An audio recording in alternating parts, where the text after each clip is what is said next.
Let's bring in the conversation as we expand to SANTACO KZN Provincial Manager Sifiso Shangase, who joins us. A very good evening to you. Thank you so much for your time. As we listen to the price of both grades of petrol set to increase, I mean, we're talking about that happening in the next few hours. What impact will this have on your industry?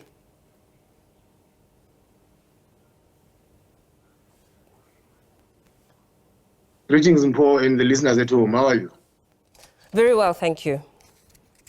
No, I'm all right, man.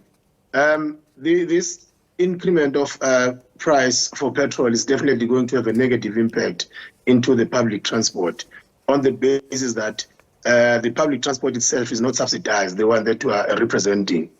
And then once it's not subsidized, you'd find that the majority of our people, especially those that commute using our vehicles, are unemployed, and other people are actually losing work, and there's disinvestment even in the country itself. And all of those, as well as the global phenomenon of wars and so forth, do have an impact, which then negatively affects us as the taxi industry, as well as other incorporated public transport that is within SANTACO itself. Yeah. When you say it will negatively affect you, I mean, what are you talking about? Is there talk at the moment about the current taxi fares? Should commuters expect to feel another pinch in their pocket?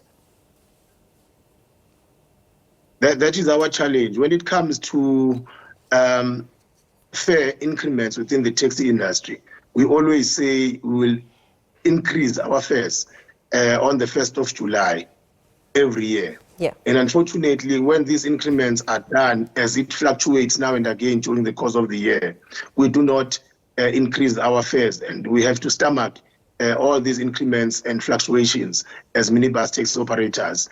And beyond that, even the amount of monies that we are charging are very low, to an extent that if you could calculate with the intention of balancing the expenditure as well as the income, you would find that we are running at a loss currently.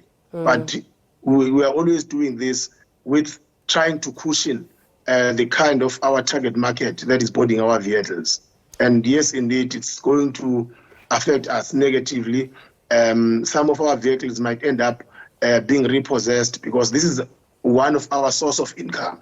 You'll find that the majority of us are mainly focusing on the business of taxis to ferry commuters, and the number of commuters are reducing day by day, because you would find that there are companies which are closing down, and there are less commuters who are going to be commuting using our vehicles. And the price of the vehicle itself, the installment, insurance, and so forth and so on. And we also need to take care of our families as well, using the very same source of income.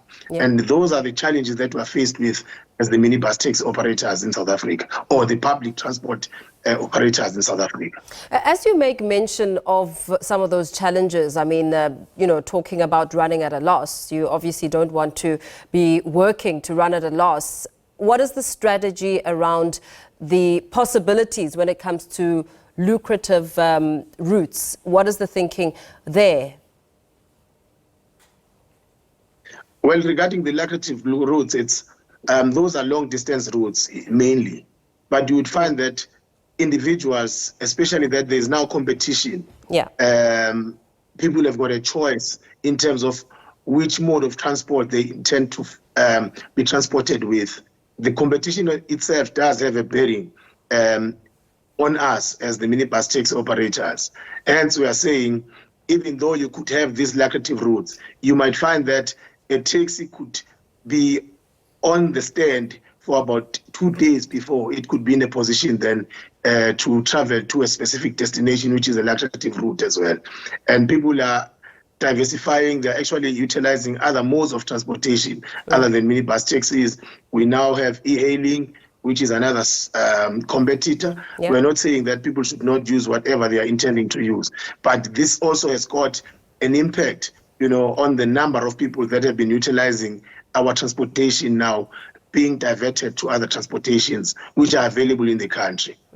As you make mention of those other modes of transport, I mean, it was for quite a long time, the taxi industry had seen those modes as a threat. I mean, We saw this coming out in the form of violence.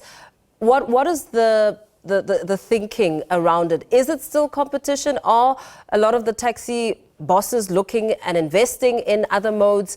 What is the strategy when it comes to making sure that you hone in on the profits? I mean, because what we have seen and heard is the fear and the violence around it, but surely there must be a lot more thinking on the strategy behind it. Well, as business people, there are strategies which have been adopted by the leadership in terms of intervening.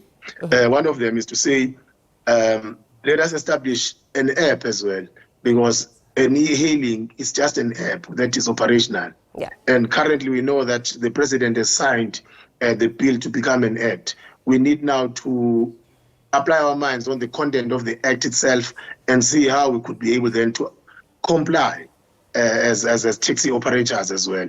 Because violence will never actually assist us in this. In terms of us perceiving them as competitors, yes, it's true indeed. We are competing for a target market, which are commuters. And they are also intending to get those commuters that have been commuted by us. Yes. And the difference is that they are utilizing an app which is quicker to pick up a person from his gate or her gate. And we are also looking at how we could be in a position then to develop an app, or even ourselves establishing our own vehicles which could be able then to run concurrently with the minibus taxis, but then trying to diversify as well, because our leadership is encouraging diversification within the taxi industry to ensure that we have other sources of income which could be able then to boost us on these situations that we are faced with. Very well. Thank you so much for speaking to us this evening. SANTACO KZN Provincial Manager Sifiso Shangase there joining us for that conversation.